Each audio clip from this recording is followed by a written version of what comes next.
So are you all right there, Tom? Okay. He said I started last time. We'll have a short business meeting. Don't have a lot to do today. And we'll go from there. And Andrew Feeback, he's going to be our speaker today that Tom has lined up. And so we'll go from there.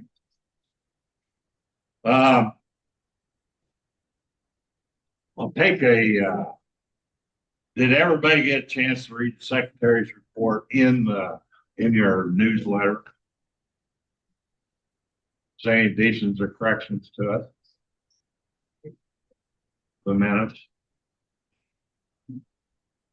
All right, thank you. Got it. Been moved there. Second. Got it. Second. Okay, there's second. All those in favor signify by saying aye. Those opposed, the same. Then we got our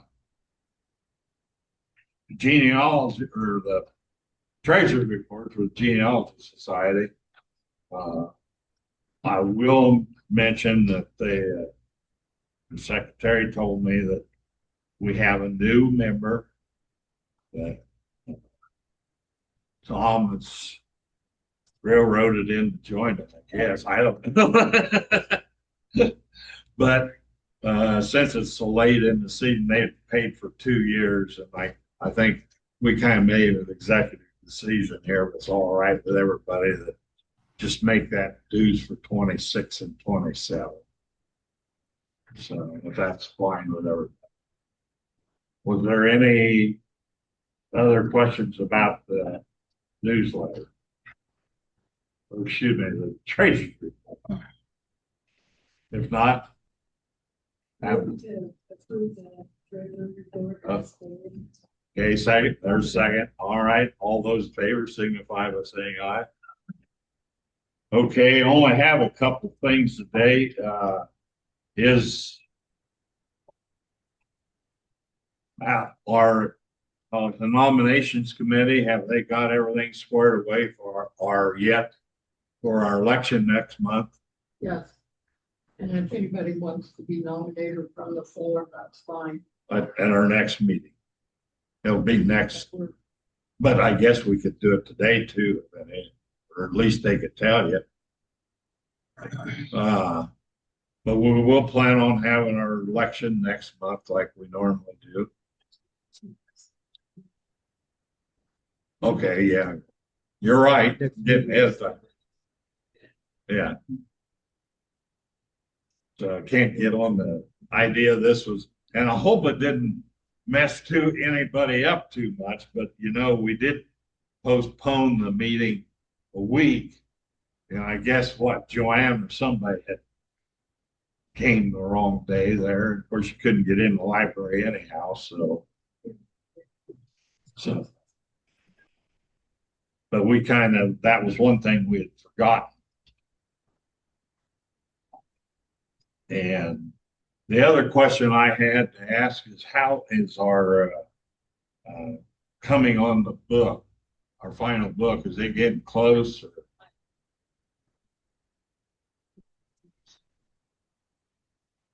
Okay. But it's getting close somewhere here. So, does anyone have anything else? Go ahead, Lynn. Secretary, I think we're about as close as we can get. There's still some last minute things. Anybody available after Wednesday at the museum? We would like to move the chairs and things out to the annex. So we'll be having the cemetery walk out in the annex. I'm hoping the podium is out there. I don't know for sure if you know where it is. But we need the chairs set up, and then we need the chairs torn down after the cemetery walk and move back inside. There's chairs in the closet too. At the most, there's what, 50? Probably, yeah. And sometimes we have more than that. So we just need to crowd as many chairs out there as we can. So we're not trying to. And this is, I think, the first year I didn't put down, bring your lawn chair. Because thankfully, mostly we haven't had to use it. So. And that's after, is it the snippets there Wednesday? The snippets is there Wednesday, so we can't tear down until after snippets. Okay. So they get the way. Yes. Well, I think. Yeah, it was, yeah, it was stripped, so. I will make sure I'll see Jim. I thought I'd do that from Ben.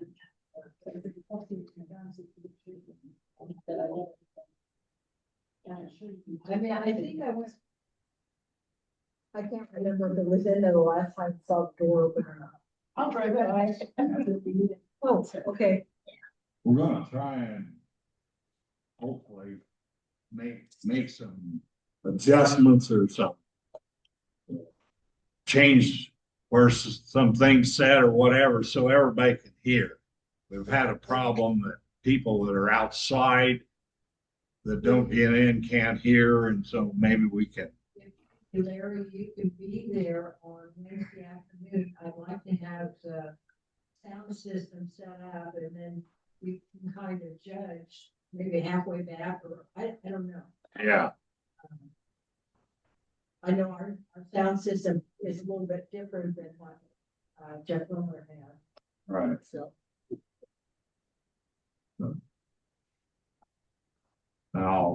I plan on doing. Well, and I really would encourage everybody to come to the cemetery walk. It is on Sunday, October 5th at 2:00 in the afternoon.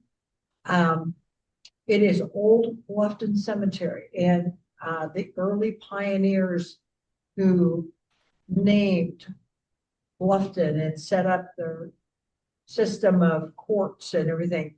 It all started with people that are either still buried at Old Bluffton or have been moved from Old Bluffton to another cemetery. It's a new cemeteries were set up, but this was the original one. It's Bluffton, and Thomas has wanted to honor this cemetery for many, many years. So Since the first one, 2015. 2015. So he's been very, very patient. So. So if this is the last one, we got covered. Yeah. Anything else? Okay, we'll get, before we get into Andrews, I was gonna read this little thing here. It was in your newsletter. And I don't know if everybody got one, maybe they haven't read it yet, but I thought it was, I thought, Tom, that really fits us all. It says, have you ever been guilty of looking at someone your own age and thinking, surely I can't look that old? You'll love this. Says, my name is Alice Smith, and I was sitting in the waiting room for my first appointment with a new dentist. I noticed his DDS diploma, which showed his full name. Suddenly, I remembered a tall, handsome, dark-haired boy with the same name who had been in my high school class some 40 years ago. Could this be the same guy that I had a secret crush on way back then? Upon seeing him, however, I quickly discarded any such thought. The balding, gray-haired man with the deeply lined face was way too old to have been in my class. After he examined my teeth, I asked him if he had attended Morgan Park High School. Yes, I did. I'm a Mustang. He beamed with pride. When did you graduate? I asked. He answered in 1959. Why do you ask? He says, you were in my class, I exclaimed. He looked at me closely, then that ugly, old, bald, wrinkled, fat, gray, decrepit son of a gun asked, what did you teach?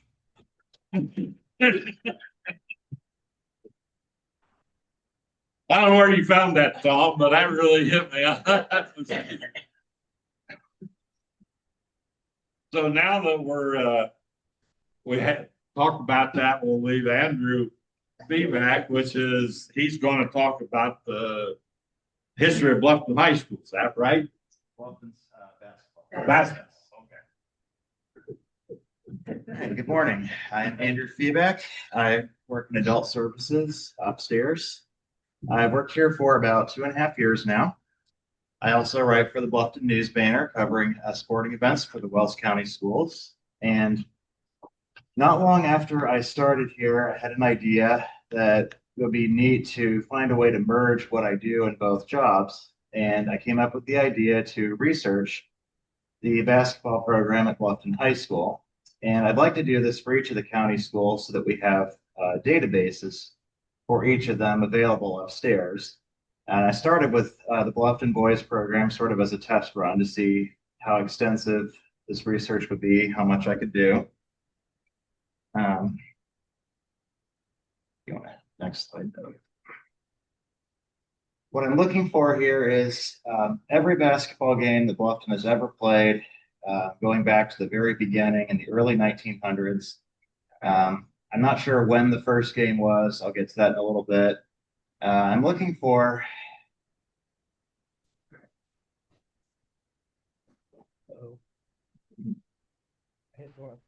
Trying to get the toss out. Trying to get the, oh, okay, up there.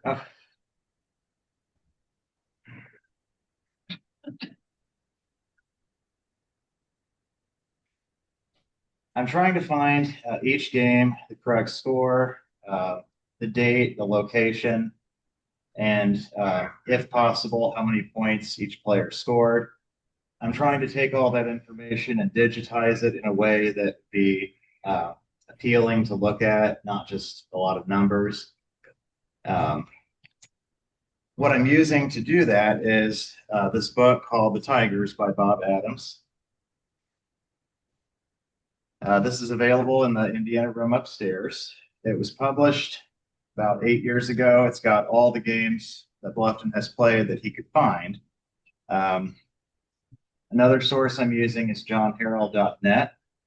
That's a much more recent history, goes back about 30 years or so. I'm also looking at yearbooks, and then I'm looking in newspapers in our microfilm collection to find these games. Next slide.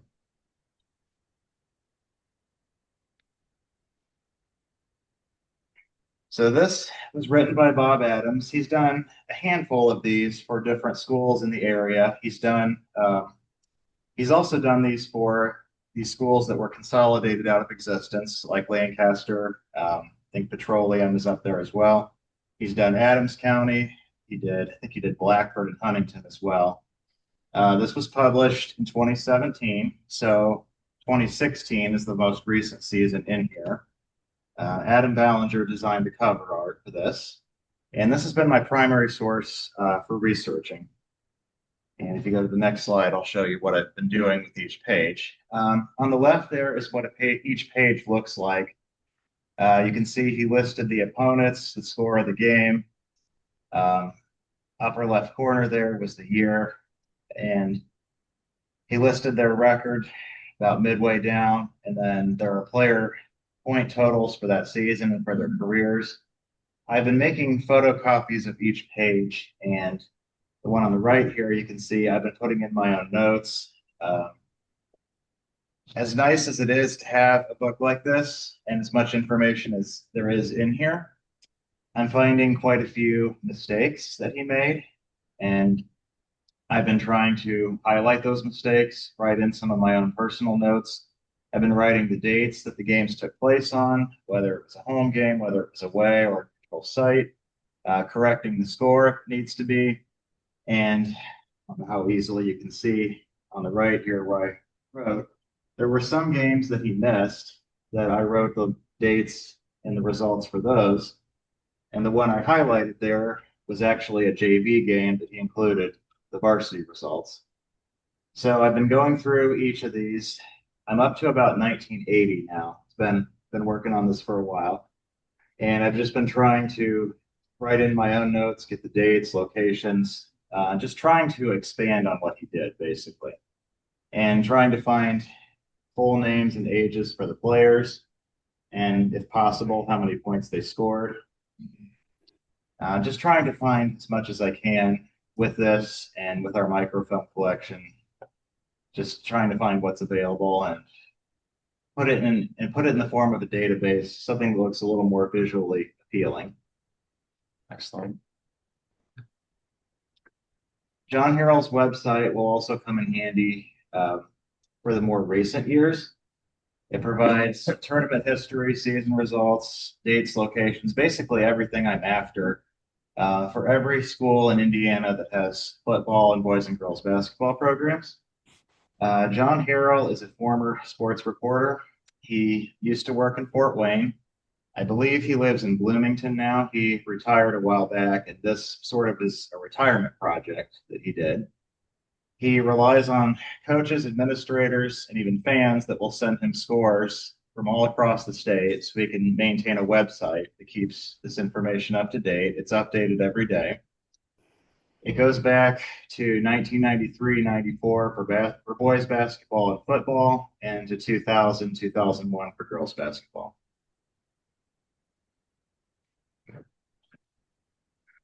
And this is a sample of what a page on that website looks like.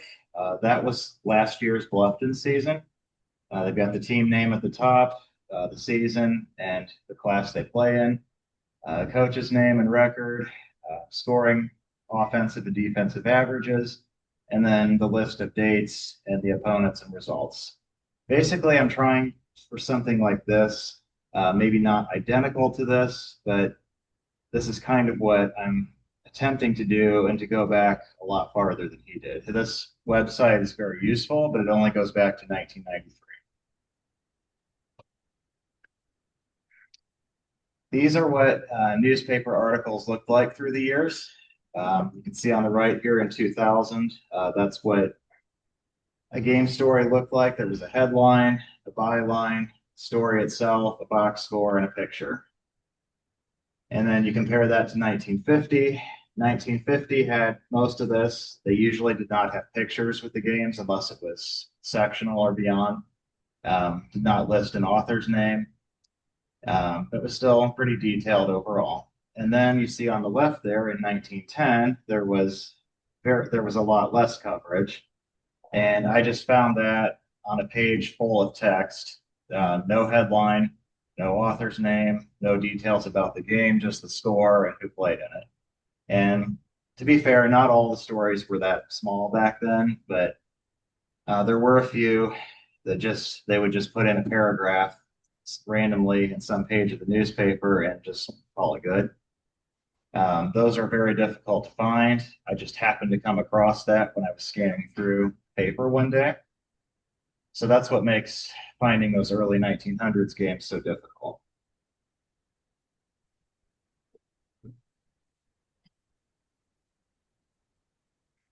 Yearbooks are another source I'm using. They confirm what I find in the newspaper. I'm pretty sure Bob Adams used them when he put this book together. Occasionally, I'll find some discrepancies between yearbook results and the newspaper articles. If that's the case, I usually favor the newspaper because yearbooks were put together by teenagers. Newspapers were done by adults. And yeah, it's possible the yearbook may have gotten it right and the newspaper was wrong. I mean, the newspaper editors made mistakes too, but in that scenario, I'm going to favor the newspaper. And upstairs in the Indiana room, we have a lot of Bluffton yearbooks going back to the early 1900s. This was the oldest one I could find. It was 1916. Actually, we might have one earlier than that, but since basketball existed, this was the oldest one I could find. 1916. We can't see this too well, but and then found a couple more here. This was 1928. This was 1937. And these are pretty useful just as a way to cross-reference. Also, it's a way to find team pictures if I couldn't find the team's picture in the newspaper. So yearbooks are also a have also been a useful tool for me in this project. Some of the challenges I faced in doing this are inaccuracies. Bluffton used to have more than one newspaper. In the early 1900s, there was the Bluffton Banner, there was the Bluffton Evening News, there was also the Bluffton Chronicle, which was just published once a week. And sometimes I would compare the same game story from different papers, and they would have different scores or different player points. And I would just, some of them I'm not sure which ones to go with. Others I could use a yearbook to confirm who had it right, who was wrong. There are also yearbooks we don't have that we probably never will have because it's been too long. I mentioned here I've got a newspaper or yearbook from 1928 and then 1937. We don't have any from in between those. Some newspapers are also not available on microfilm for one reason or other. Older issues are harder to navigate. It's not like a newspaper today where the sections are clearly marked, headlines jump out at you. Back in the early 1900s, they would just, a lot of times, they would just have 4 pages and they would just throw a bunch of text on them and they would expect you to read it. So another problem I'm running into, especially in the 1920s and 30s, is they would often refer to players only by their last name or even nicknames instead of their first names because, I mean, the town wasn't that big back then. Everybody knew who they were talking about. So when I've got last names and I can't find a first name anywhere, it's harder to know who that person was, especially if I don't have a yearbook from that year. And as I mentioned already, the early newspapers were not very organized and they were kind of all over the place with what they did. Some of the gaps I'm having trouble filling on this, as I mentioned earlier at the beginning, when was the first game and what made it the first game? I did find an article that said Bluffton joined the IHSAA in 1908, and that was when they began to make a more concerted effort to organize all the sports teams so that they were playing games against other schools, not playing semi-pro teams or just travel teams, but actual Bluffton against Decatur or whoever. And Bob Adams, when he wrote this book, started with 1910. I don't know why he started with 1910. He didn't say why. I found games going back to 1908 when Bluffton joined the IHSAA. I've even found a few that were earlier than that, but I'm not really sure what to designate as the first game or what would make it the first game. And again, I faced the challenge there of going through all those old newspapers and looking for any kind of reference. Because back in those days, they did a lot of things spur of the moment. Like they would call up another school and say, hey, you want to play Friday night? Sure. And then they'd have a game Friday night. They didn't really put together a schedule or plan games beyond that current year. And we have a gap with 7 years with no yearbooks, which makes my research a little more difficult when I'm searching for names. And a coworker pointed this out to me recently. If you look at those years there, that's the Great Depression. And it's possible they may not have had the money or the resources to put yearbooks together back then. And I think a sign of that is you look at this yearbook from 1928 and then compare it to 1937, you'll notice 37 is a lot smaller. Yeah, I think my coworker was onto something there. And I'm also not sure how far back I can go with individual scoring.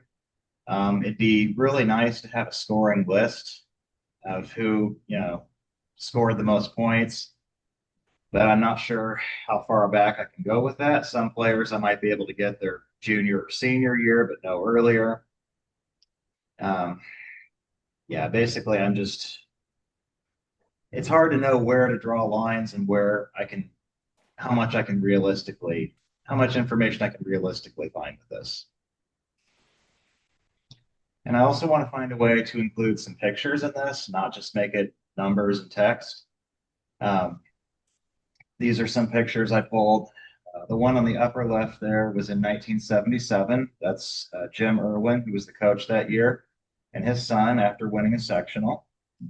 And the one on the right, the one to the right of it is 1961. That's Bob Perkheiser. After winning a sectional, he's cutting down the nets. And the lower left corner there, that is the first sectional, that is the first Bluffton team to ever win a sectional. That was in 1915.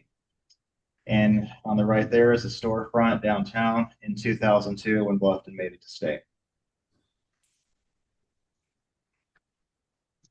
And I will gladly take any suggestions anyone may have, any other local resources I could use, libraries outside of Wells County, even descendants of former players, somebody who may have had a grandparent or whoever that played in the 1920s or 30s that might know some of these people. And it's going to be a long time before I can ever come close to finishing this. Basically, I'm still at the data gathering phase, and that's probably where I'll be for a while. I'd like to do these for the other schools as well, and even explore the possibilities of other sports that don't get covered as well, such as baseball. But right now, I'm still data gathering, and I would appreciate any help or suggestions I could get. I'm also not really sure how to digitize this stuff yet. I'm trying to learn about digitization. It's like a foreign language to me. I've got to be able to see and visualize a project before I can do it. And I'm trying to learn about digitization, but it's just it doesn't make much sense to me. So I will probably reach out to somebody who's a bit more tech savvy than me to see if they can help me there. Any questions? Andrew, one of the things that couple of questions. First one is the county school that's been closed. Is that going to be difficult to find a lot of that information, or do you have any idea? I mean, like playbooks and everything like that. I don't know what would ever happen.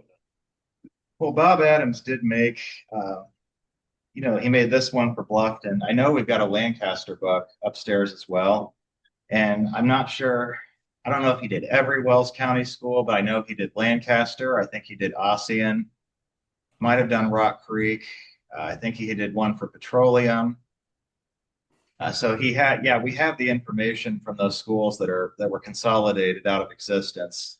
And for Norwell and Southern Wells, it wouldn't be hard to find because they just started, late 60s, early 70s. That's much easier to find everything for them. Right. Well, the other thing that I was wondering about, and I've never knew exactly how, my grandfather played on an independent team back in the early 20 teams, everything. They evidently had it. He had to play on the Uniondale team. And I have got his full uniform and everything else from those days. They played on a dirt barn in Uniondale on a dirt floor. And I can still remember him telling me that the dust would get so bad in there, the referees couldn't see to make calls, so they'd kind of beat up on each other. It was a rough game, evidently. But they had a sleeveless shirt, but they wore long quilted underwear under. They have quilted long. But even though they weren't short pants, they have quilted underwear that they wore on their legs.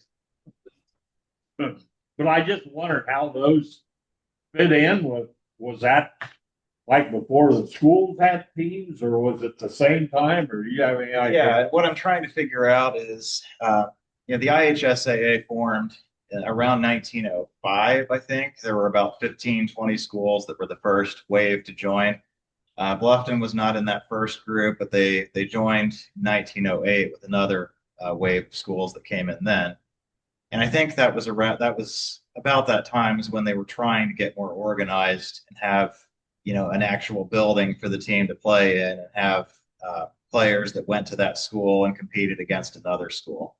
Because I know in the early years, early 1900s, there was a lot of just recreational, like it was more for entertainment purposes. They would play against travel teams, pro teams. And a big reason why the IHSAA formed was because baseball teams were bringing in professionals to use. And the teams that did not have professionals said, that's not fair. We're using our teenage kids and you got pros. So that was a big reason why the IHSAA came into why it was created. I have a question. Did Bluffton High School play games at the city building gym? They did. Yes. I believe they, What year was that? I mean, was that early on or? I believe they started playing there in the mid 1920s and they played there until about 1954, I think. And 1954 is when they went to the high school that's now Life Church. Yes. When I graduated from high school from Rockford in 1960, we were still playing at the city building.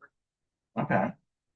Yeah, they did play there for about 30 years. So, And previous gyms there's one on Wabash Street and one on Cherry Street behind the. yes. And I can't quite remember when they started playing in those particular gyms. I do know that before 1910, they did not really have a designated area they played at. They played a lot of their games out of town. And they even played a few games outdoors. And I remember reading a story from one that was in a pole barn. So, yeah.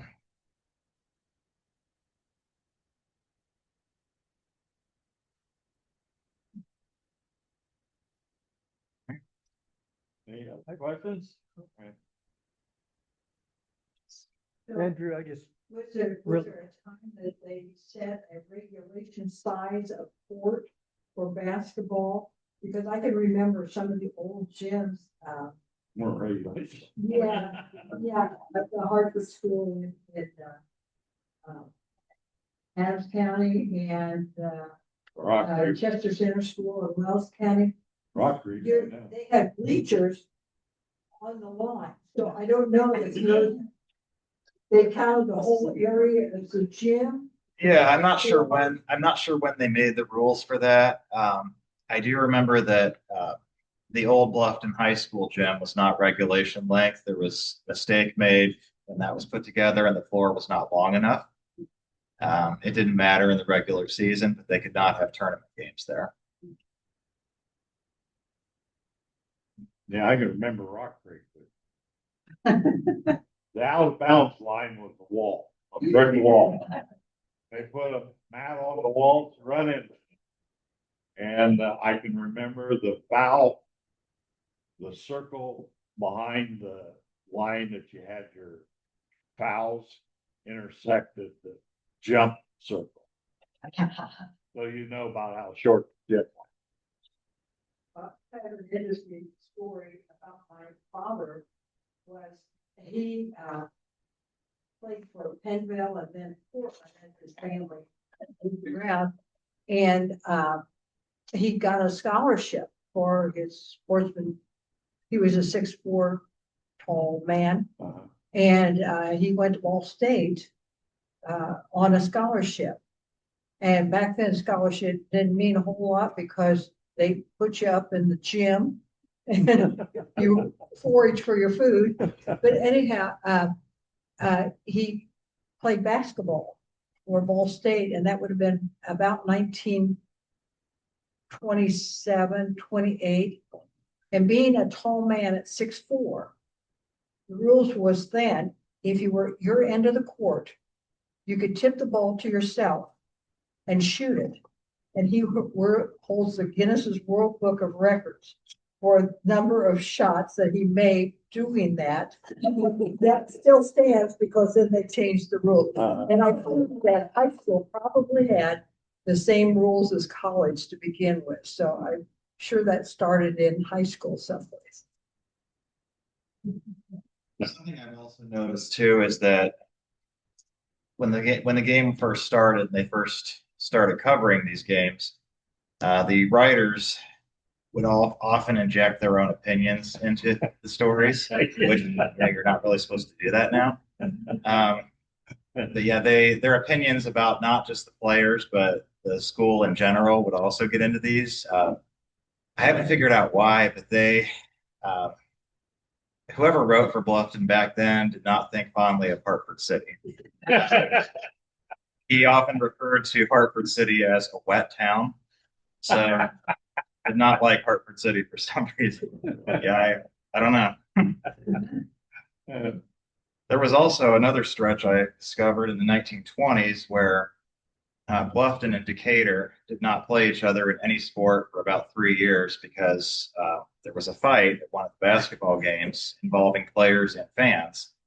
And because of that, the schools basically just ignored each other for a few years and then eventually reconciled. But yeah, there was about a 3 year period where Bluffton and Decatur did not play each other in anything. And there was a lot of stories about that too. Peter Catholics.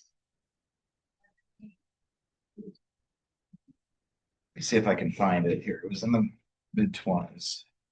They had both, Decatur and Decatur Catholic. I don't remember. Yeah. Okay. Bob Adams also included some newspaper articles in here.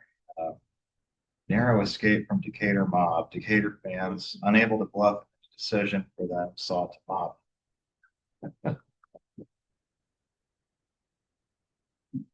Oh, it was actually at a football game. Yeah, there was a fight after the football game. Yeah. It's amazing.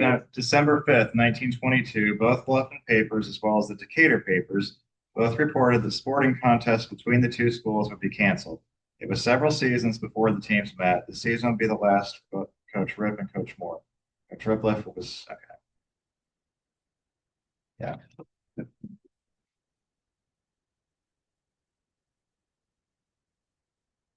Yes.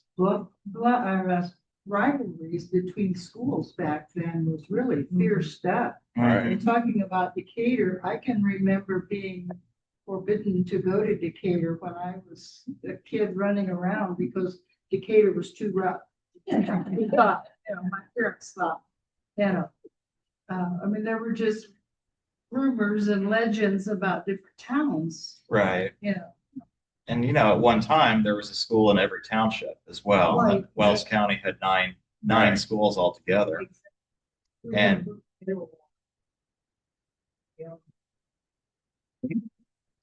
yeah, when they would do the sectional back then, sectional was basically just Wells County because there were 9 schools. And they would start it on a Friday afternoon and they would cancel school that day so all the students could go watch the games so the players could play in them.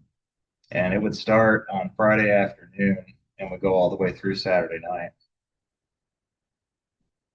And it's been a lot of fun to learn about how different things used to be. Used to try and steal the other school's mascot or something before the game.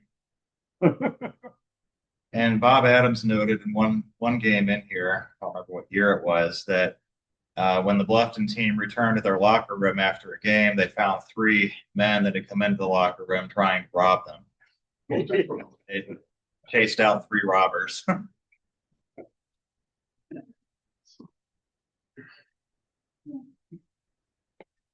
And when did they start the different classes? The class tournaments, 1998.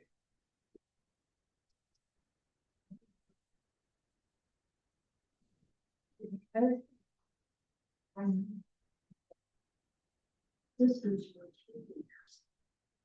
one of the students, and of course, I got shot. Yeah, 1998 was when the class tournament started. That was when class sports began.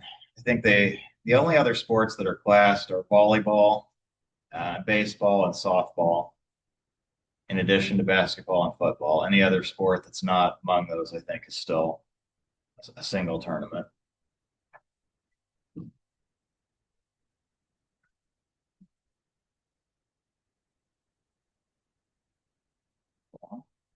I've said everything I. Anyone have anything else? Well, I thank Andrew for making this presentation. Right. Thanks for having me. He's spelling. And I hope all of us who are working on our family history and genealogy, some of his research methods are applicable to our own research and the problems entailed of finding conflicting data and trying to do understand what that is. And if you notice in each newsletter, I put the GPS, the genealogical proof standard, which is for my own purpose to remind me of doing adequate research. Because you can't, like Andrew, he can't take one or the other source because the other one conflicts with it. And we find that in our own genealogical research. So thank you, Andrew, for. And let me add to that, that we really appreciate the library making AI available to us because it makes research or family research and everything a lot easier. I mean, it took me 15 hours to 10 minutes. And I would suggest that any of you, basically since Andrew's doing this, if any of you have information about sports in your family or anything, I'm sure he'd be tickled to hear. Yeah, I would When you're working on that, Yeah. maybe somebody in here knows the points of their family member. Yeah, and I've got a list of names that I'm trying to find, last names and trying to find the first names, and it's just very difficult. I've even been looking at census records, family history records, and it's just very hard to find and be able to confirm that this was the person I'm looking for. And it's also confusing when Bob Adams would write down these names. He'd write somebody's last name and then a number, then the same last name and a different number. And I think, okay, did he just come up with these separately? And is it the same person, or was it two brothers that were on the same team? All right. That's hard to find out too. If there's nothing else, You're welcome for having me. yes. Andrew, again. Our next meeting will be, I didn't look, what's the date, November. I didn't look it up, so I'm not sure the date, but hopefully the snow isn't too deep then. It's what? 15th of November. Okay. If nothing else, I guess we're adjourned. I need to call for a, And we'll end Motion? the recording. thank you. Second, all right. All those in favor, signify by saying aye.